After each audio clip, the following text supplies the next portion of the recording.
Vamos abrir nossa Bíblia no Salmo 126 e vamos meditar um pouco e refletir um pouco o que esse texto tem a nos ensinar, o que a palavra de Deus tem para o nosso coração.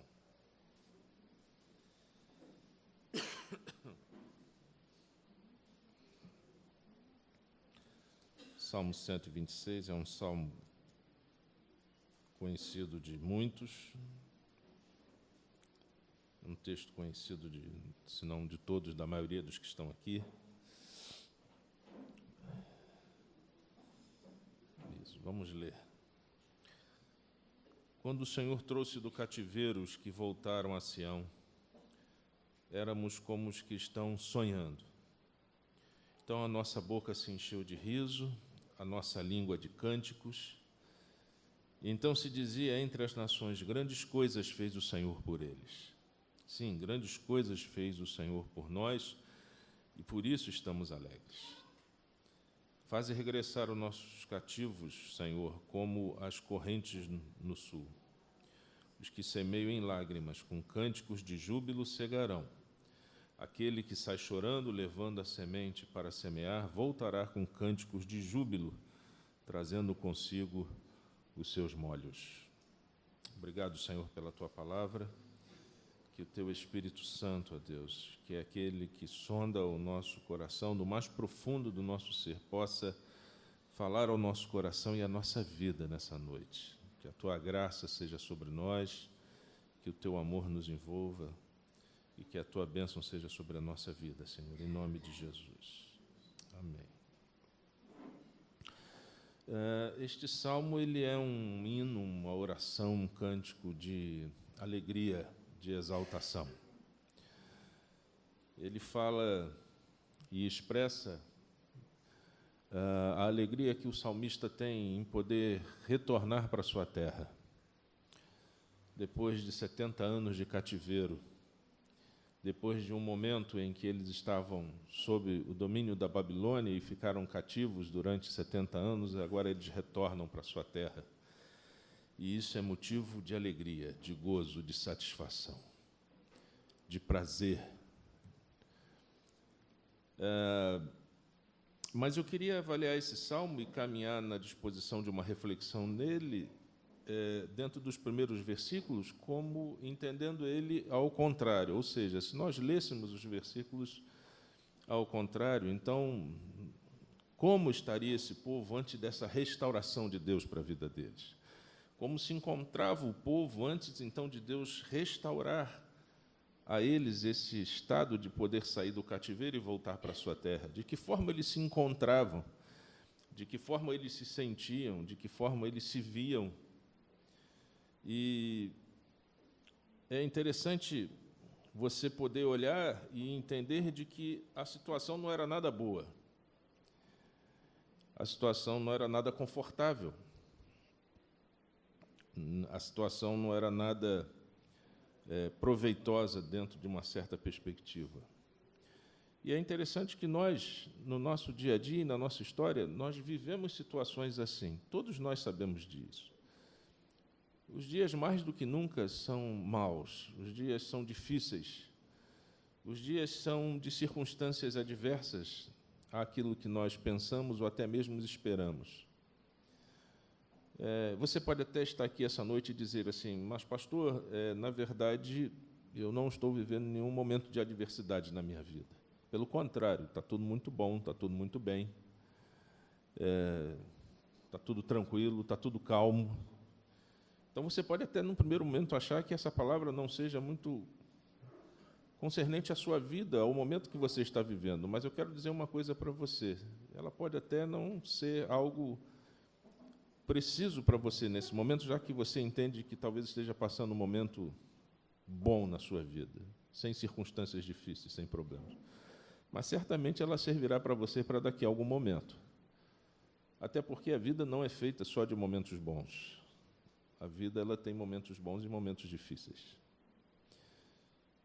Se a gente pensar um pouquinho e lembrar de Salomão, no livro de Eclesiastes, no capítulo 1, que a gente tem ali É um homem que tinha tudo, era rei, poderoso, tinha condições. Ele mesmo declara que ele foi uma pessoa que tudo que os seus olhos desejaram e quiseram ter, ele teve. Não tinha problema nenhum com relação a isso. Mas ele, no capítulo 1 de Eclesiastes, o que a gente vê ali é um homem cansado. Cansado da vida, cansado do trabalho, cansado dos amigos, cansado das pessoas, cansado de tudo, ou seja, entrando num momento de quase que depressão diante da vida e diante de tudo que ele possuía e que pôde ter, ao ponto dele dizer que isso não foi nada mais, nada menos que correr atrás de um vento. Era como se correr atrás de um vento. Então, os dias, para ele, naquele momento, apesar de tudo, eram dias maus. E qual de nós também, independente dessa questão de Salomão, quantos de nós aqui já não nos vimos em determinadas situações difíceis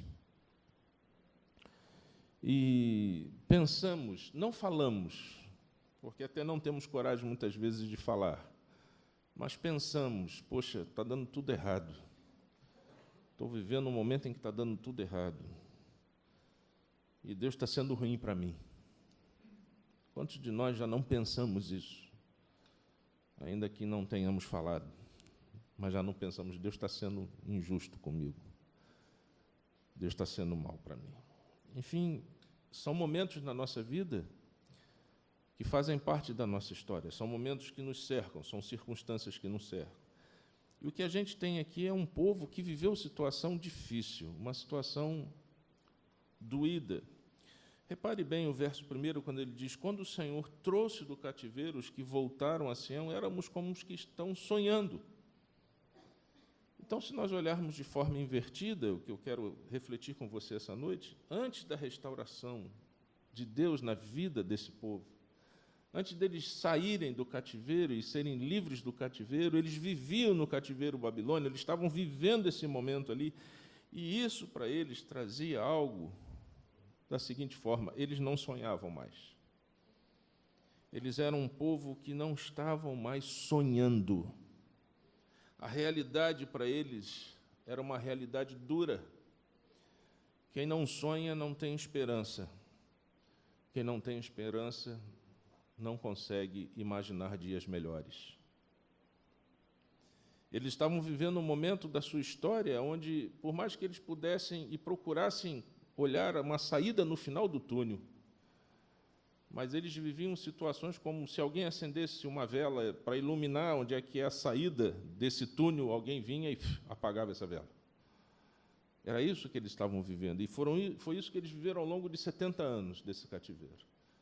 Por mais que eles pensassem em sair dessa condição, por mais que eles pensassem em reverter esse quadro, e fazendo essa figuração, quando alguém tentava iluminar por onde eles deveriam caminhar, então, como eles deveriam proceder, qual era a saída no final do túnel, alguém vinha e apagava essa vela e pronto. Eles não sonhavam mais. Eles não sonhavam mais. Sem sonhos, eles eram um povo sem força, sem condições de reagir. E se a gente fosse pensar, se eu e você estivéssemos lá, também pensaríamos a mesma coisa, porque como reagir diante de um império como o babilônico? Um império que dominava o mundo nessa época, que era forte. O que fazer diante disso? O que você faz diante dessa circunstância que talvez você esteja enfrentando, que é muito forte, que é poderosa, que te sufoca e, quem sabe, te tira os sonhos de esperança e de uma nova realidade. Às vezes a gente se sente assim, sem condições nenhuma de tentar agir ou reagir em meio às circunstâncias que estamos vivendo. Eles eram um povo que não sonhavam mais. Mas repare o verso 2. O verso 2 diz algo assim, então a nossa boca se encheu de riso, a língua de cânhamo deles. Além deles serem um povo, então, que viviam antes dessa restauração de Deus, eles viviam um momento de não conseguirem mais sonhar, eles também não sorriam mais. Tanta dor, tanta ausência de sonhos fez com que o sorriso, a alegria, o riso em sua boca não estivesse mais acontecendo. E quando eu digo riso aqui, não é aquele riso tipo como eu estou dando agora com dor na coluna, quando as pessoas me falam comigo, eu falo, tudo bem. Aí dá aquele risinho de canto de boca. Mas não é isso. Não há mais vida em seus lábios. Não há mais uma boca cheia de risos. Eles não estão mais vivendo esse momento. Eles não eram mais pessoas que estavam vivendo a alegria da alma. Não estavam mais vivendo aquele riso transbordante. Não tinham sonhos e não viviam mais o prazer da alegria de viver. É isso que o texto está dizendo para a gente, de como eles estavam antes dessa transformação e da restauração de Deus. Então, eles não tinham sonhos, não tinham risos, não tinham alegria. E o verso 2 continua dizendo, a sua língua já não tinha cânticos. Ou seja, a língua deles não falava mais das bênçãos de Deus. As suas línguas não transbordavam mais de júbilo para dizer e para expressar e para proclamar as grandezas de Deus, as ações de Deus, que é algo, inclusive, que o povo de Israel sempre teve como uma referência. Quando você vê os salmos, quando você vê outros textos em que o povo de Israel se posiciona, e dos escritos, você vê que eles sempre exaltam a grandeza de Deus. Este homem do Velho Testamento, ele crê em Deus, e ele confia em Deus, pelas coisas que Deus fez na sua história e na sua vida. Quando você olha os salmos, você vai o tempo todo analisar os salmistas dizendo, olhe o que Deus fez conosco. Repare o que Deus fez na nossa nação, repare o que Deus fez na nossa vida. É por isso que nós cremos nele. Mas eles estão vivendo um instante em que na sua língua não havia mais cânticos, não havia mais expressões da grandeza de Deus, das bênçãos de Deus na vida, na família, no trabalho, quem sabe na igreja, quem sabe no ministério. Eu não sei como você está aqui hoje, mas talvez você esteja vivendo um exílio assim na sua vida, porque Babilônia foi um exílio, Babilônia foi um cativeiro. Eles, então, nesse exílio, estavam sem riso na sua boca, não tinham mais um cântico em seus lábios e na sua língua que expressava júbilo ao Deus eterno, e não tinham mais sonhos. Era essa forma de que eles estavam vivendo, era desse jeito que eles estavam vivenciando a sua história naquele momento. E talvez você está aqui e tem vindo todos os domingos na igreja, mas no fundo do seu coração você tem vivido momentos assim de exílio, de uma Babilônia dentro de você, em que você, diante das circunstâncias da sua vida, você não consegue sonhar mais, você não consegue ter mais prazer na alegria da sua vida, e você não consegue nem mais exaltar aquilo que Deus fez e aquilo que Deus tem feito na sua vida. Diz o texto ainda no verso 2, então, se dizia entre as nações, grandes coisas fez o Senhor por eles. Eles estavam numa situação que até mesmo o fato das nações olharem para Israel e dizer, olhe, veja como essa gente é abençoada por Deus, nem isso mais estava acontecendo. Nem isso mais estava acontecendo por causa do estado em que eles estavam, da maneira como eles estavam, da circunstância que eles estavam vivendo. Não havia mais, da parte dos que os cercavam, das outras nações, um olhar para eles e uma proclamação com respeito a eles, dizendo, este povo é ricamente abençoado por Deus.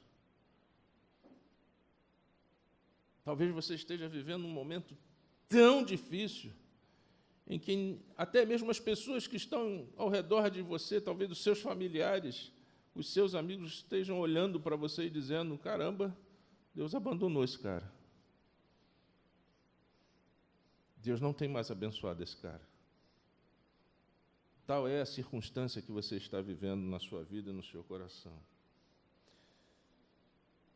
Então, antes dessa restauração de Deus, irmãos, o que nós temos aqui é um povo sem sonhos, sem risos, sem cântico em seus lábios e sem um testemunho vivo para dar, sem refletir o que Deus é verdadeiramente para a sua vida.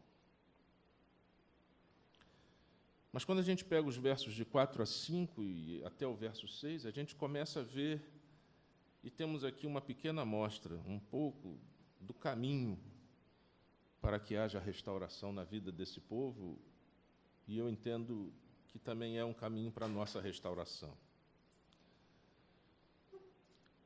Normalmente, quando a gente se vê em situações como essas, que eu exemplifiquei aqui e coloquei, a nossa tendência, ou seja, diante das tristezas que circundam a nossa vida e invadem o nosso coração, diante do cansaço, diante da vida, diante das desilusões que nós enfrentamos na vida, diante das decepções, diante de não enxergarmos mais, às vezes, a luz no final do túnel, em meio aos momentos em que estamos vivendo, nós temos a tendência, e eu não estou dizendo que isso é sempre, mas temos a tendência de buscarmos soluções, de buscarmos respostas, de buscarmos caminhos, segundo a nossa própria força, segundo a nossa própria sabedoria, segundo o nosso próprio braço. Às vezes a gente tenta, e somos tentados a buscar soluções através das nossas próprias vontades, através dos nossos achismos, através daquilo que nós pensamos que é o mais correto para fazer diante dessas horas ou diante desses momentos. Mas quando eu leio o verso 4, 5 e 6, isso me traz uma outra dimensão. O verso 4 me diz que quando nos encontramos em meio a essas situações, o que nós precisamos fazer, e tudo o que nós precisamos começar a fazer, é buscar em Deus a solução para a nossa vida. É na busca de Deus que nós vamos encontrar restauração para a nossa vida. É na busca em Deus que nós vamos encontrar o começo para a nossa transformação e restauração do momento que nós estamos vivendo. Amém? Ele diz, faz regressar os nossos cativos, ou em outra versão, talvez na sua versão está assim, restaura, Senhor, a nossa sorte. Eu acho essa versão fantástica. Restaura, Senhor, a nossa sorte. É uma coisa que às vezes a gente não consegue lembrar.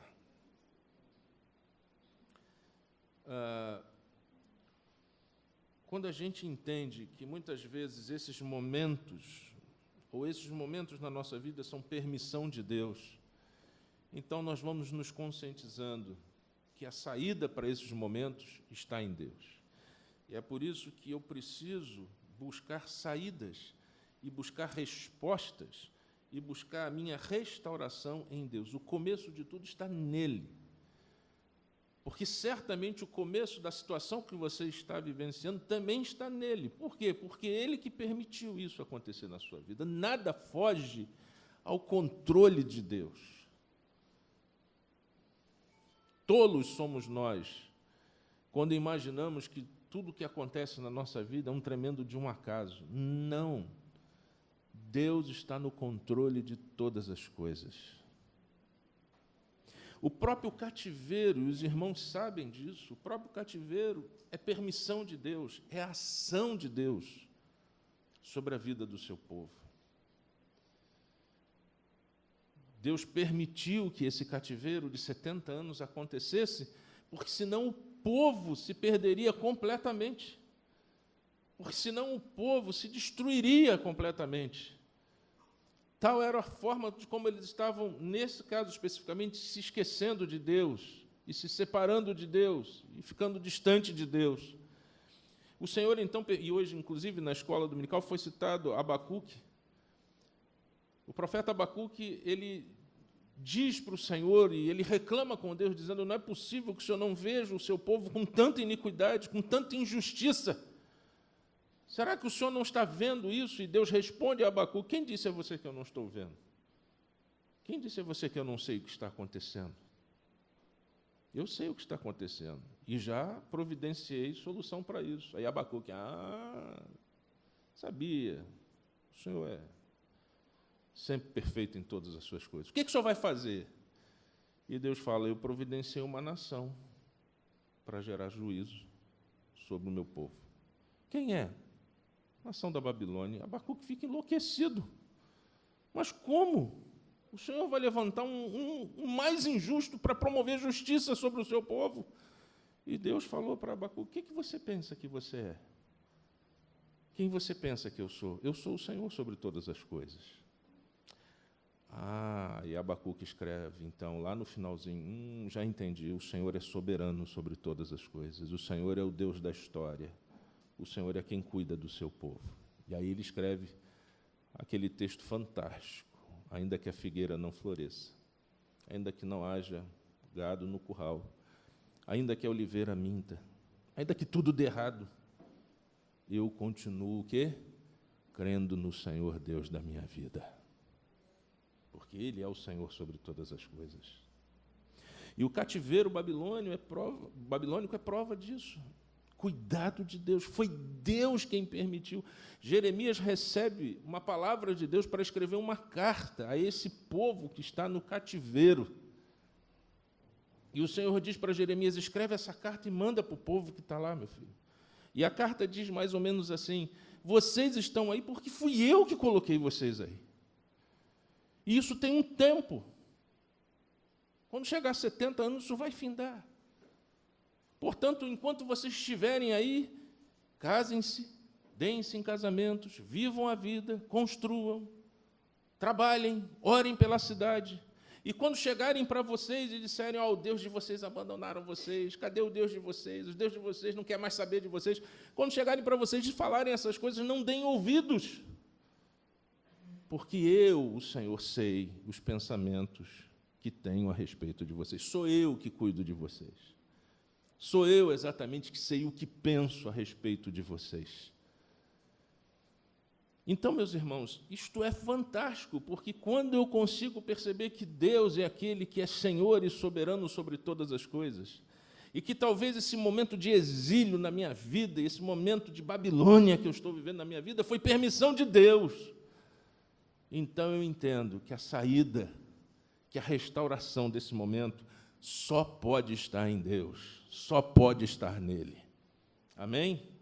E é por isso que eles dizem, e ele então ora: Senhor, faz regressar os nossos cativos. Ou, em outra versão, Senhor, restaura a nossa sorte, Senhor. E isso significa dizer o seguinte: se você ora, ore mais. Ore mais. Se você já busca o Senhor através da leitura da sua palavra e do conhecimento da sua palavra, faça mais isso ainda com mais intensidade.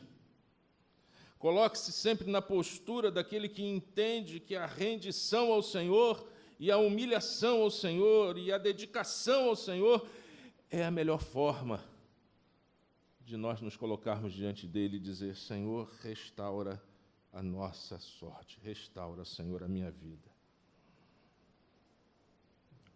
E você pode estar certo que no tempo certo Deus vai agir na sua vida. Aqui durou 70 anos. Eu não sei quanto tempo dura esses exílios na nossa vida, esses momentos difíceis, mas eu sei que é Deus que cuida da minha vida, e no tempo certo Ele vai agir.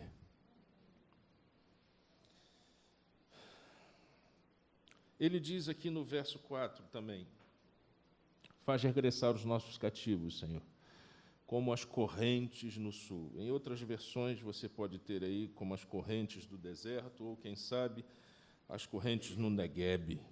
Negueb é uma região exatamente assim, é um deserto, e o povo de Israel conhece muito bem o que é isso aqui.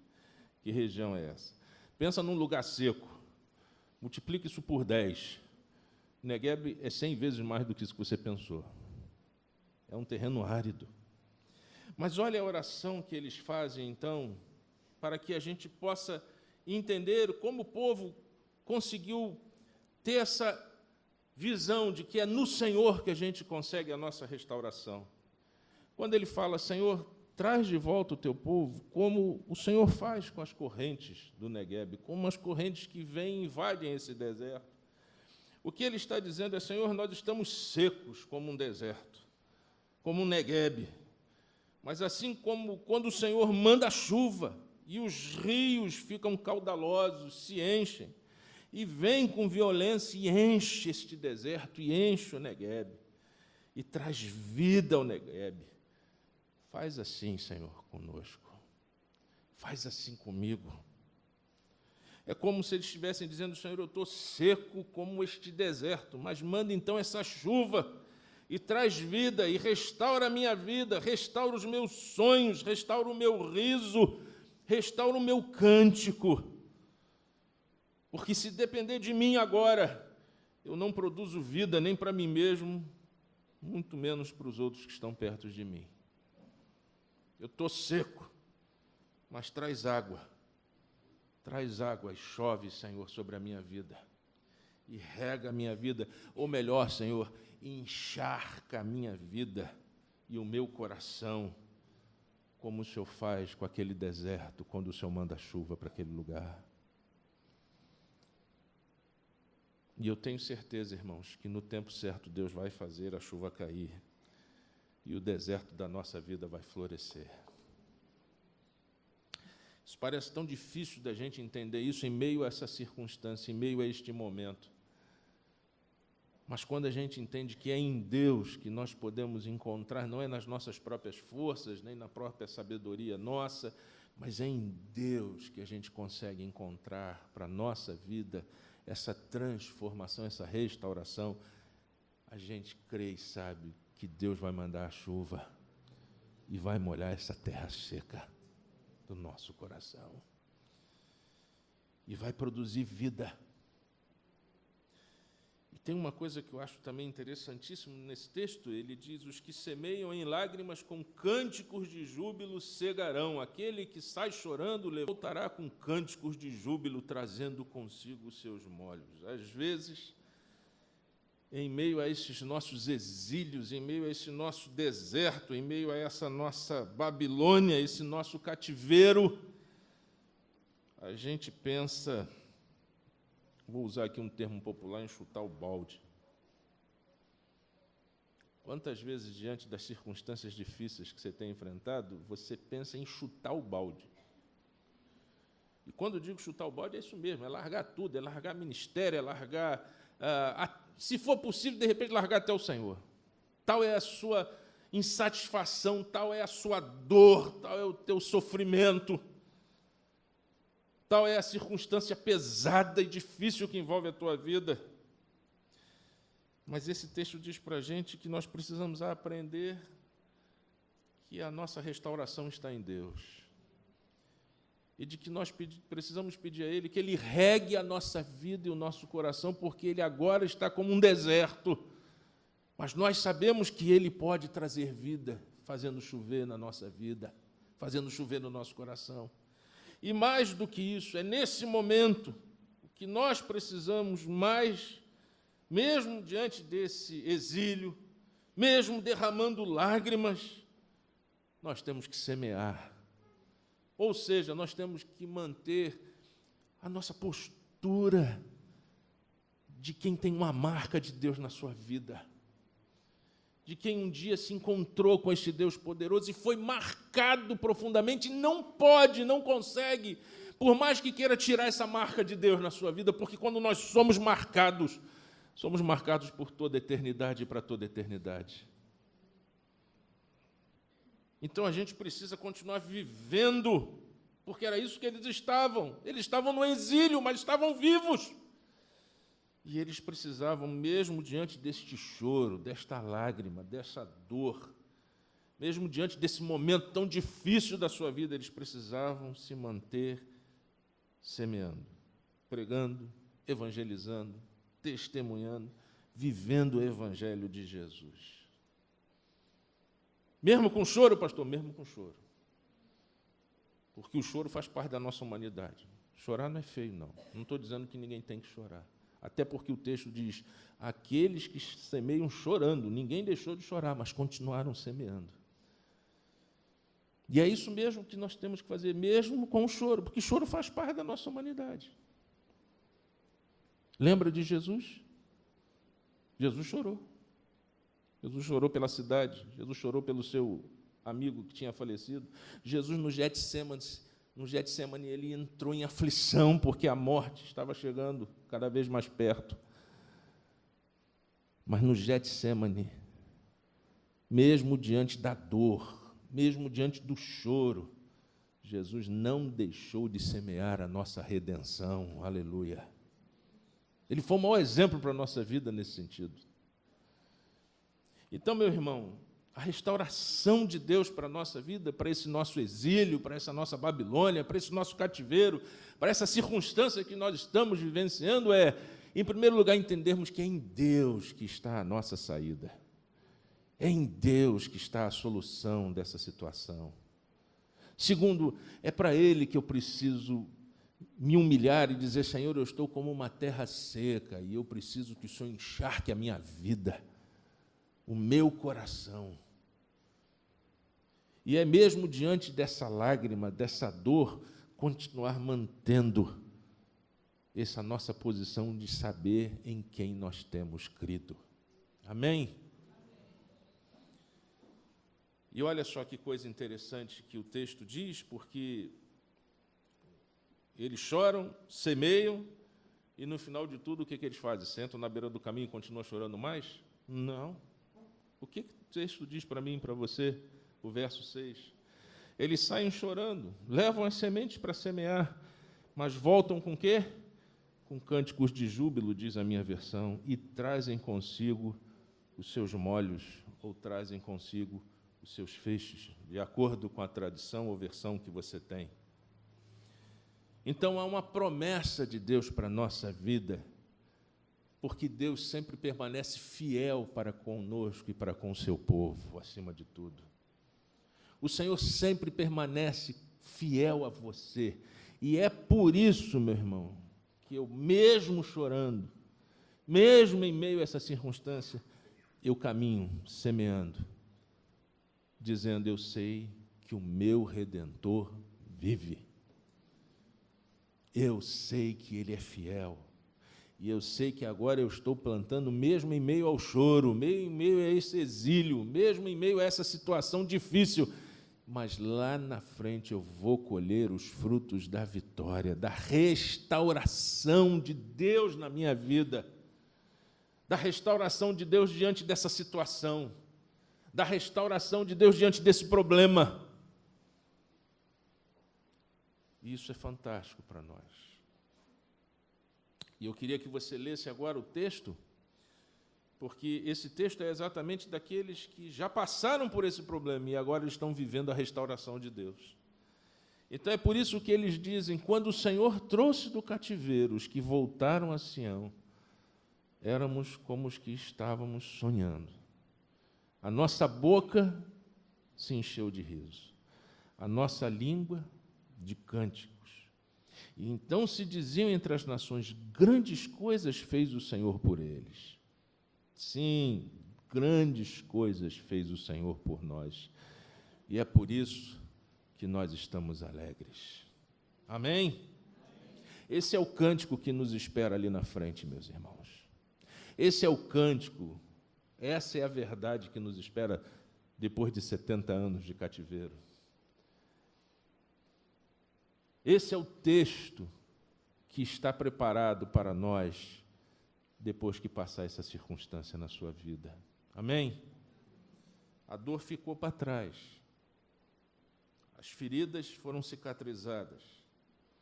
A bênção de Deus foi muito maior e muito além do que a dor e o sofrimento. Então, eles agora podem cantar e dizer assim, quando o Senhor nos tirou do cativeiro e nos trouxe de volta, estávamos sonhando. E houve um cântico novo nos nossos lábios.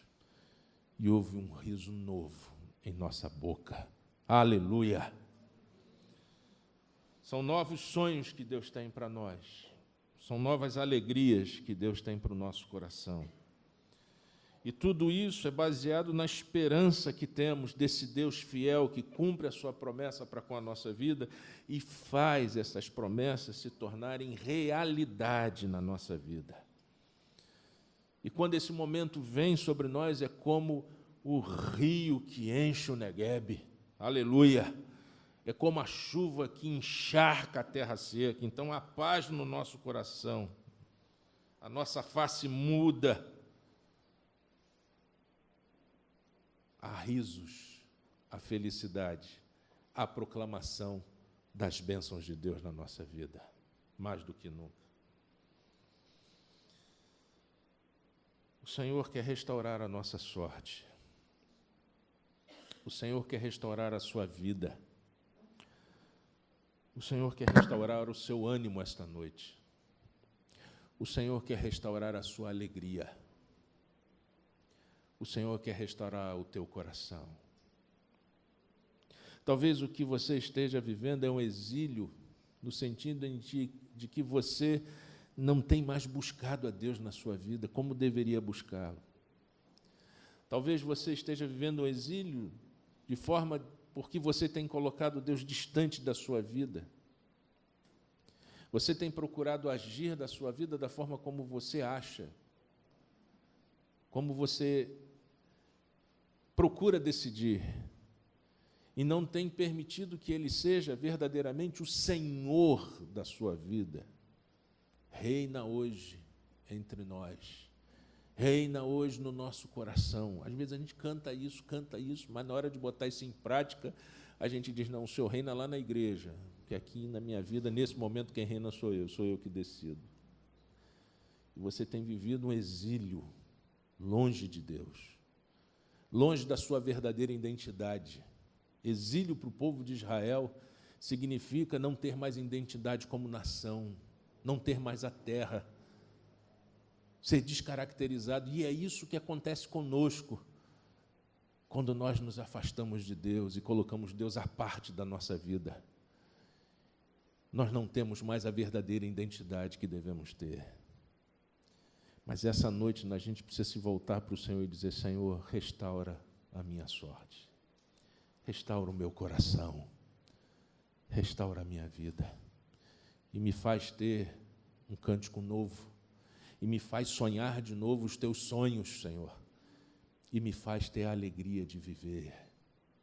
Me dá um riso novo, uma boca que é cheia de alegria da alma, de contentamento, por tudo que o Senhor é, e por tudo que o Senhor faz na minha vida. É isso que nós precisamos. Precisamos hoje, vamos precisar disso amanhã, vamos precisar disso depois da manhã, porque os dias são maus e as circunstâncias difíceis sempre aparecerão e sempre estarão presentes ao longo da nossa história. E que a gente possa aprender, como este povo aprendeu, ainda que teve que passar por isso, mas aprendeu.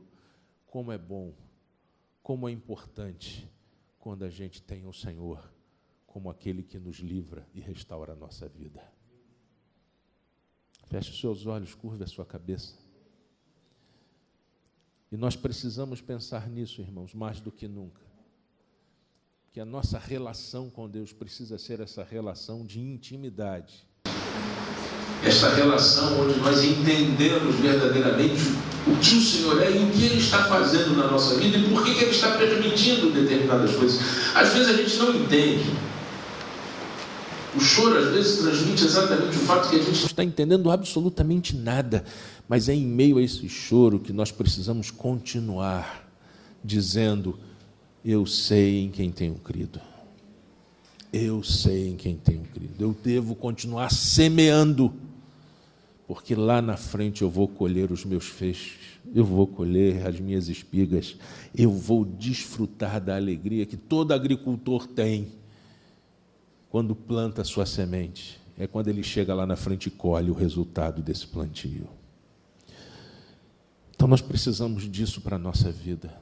E eu não sei quantos estão aqui e estão vivendo momentos como esse, de uma Babilônia, de um exílio, de um cativeiro, mas o que eu sei é que o Senhor é aquele que restaura a nossa vida. Isso nós sabemos.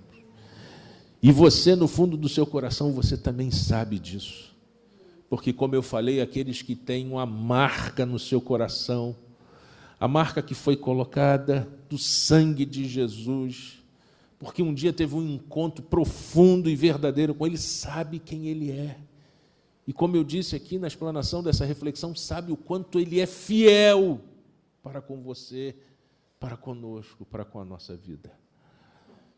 Então coloque o seu coração diante de Deus nessa hora e diz: Senhor, encharca a minha vida esta noite, Senhor, e produz vida no meu coração.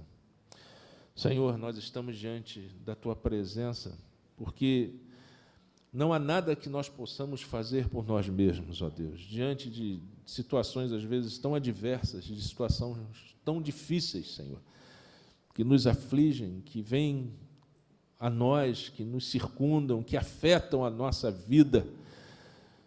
Mas o que nós sabemos é que a minha restauração, ó Deus, a minha transformação, a minha mudança, Senhor, ela começa no Senhor e em mais ninguém.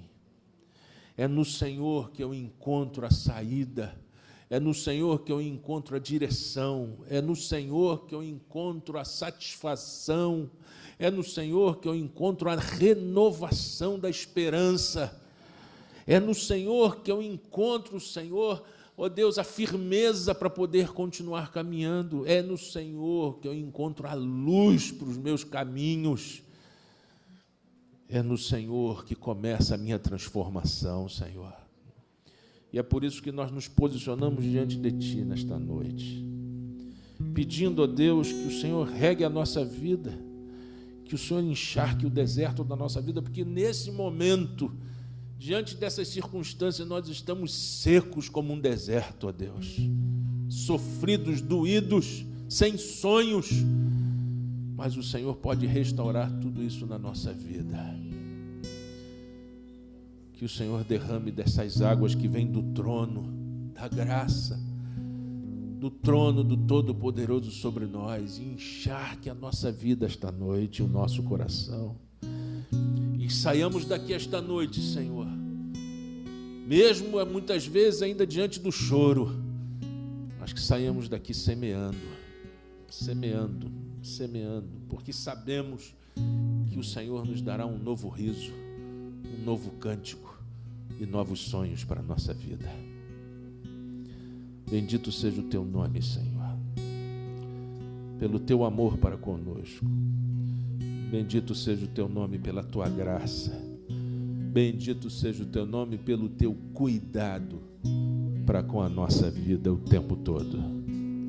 Bendito seja o Teu nome, porque o Senhor não está alheio a nada que acontece em nossa vida. Bendito seja o Teu nome, porque o Senhor é aquele que cuida da nossa vida. Para a honra e glória do Teu nome, assim te pedimos e te agradecemos, em o nome santo de Jesus. Amém, Senhor, e amém.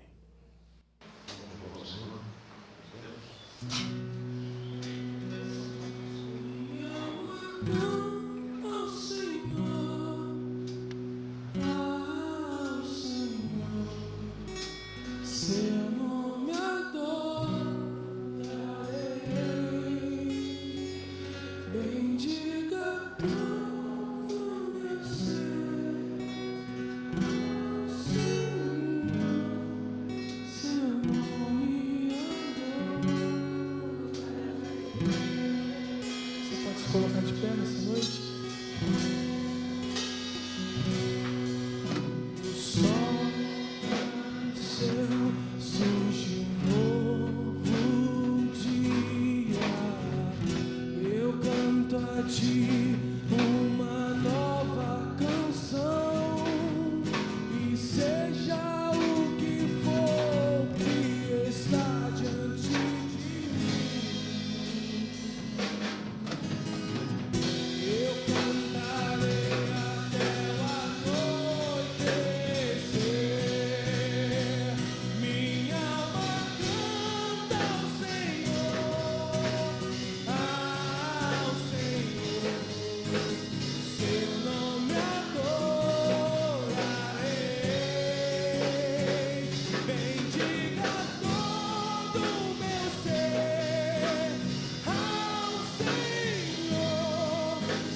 bendiga todos.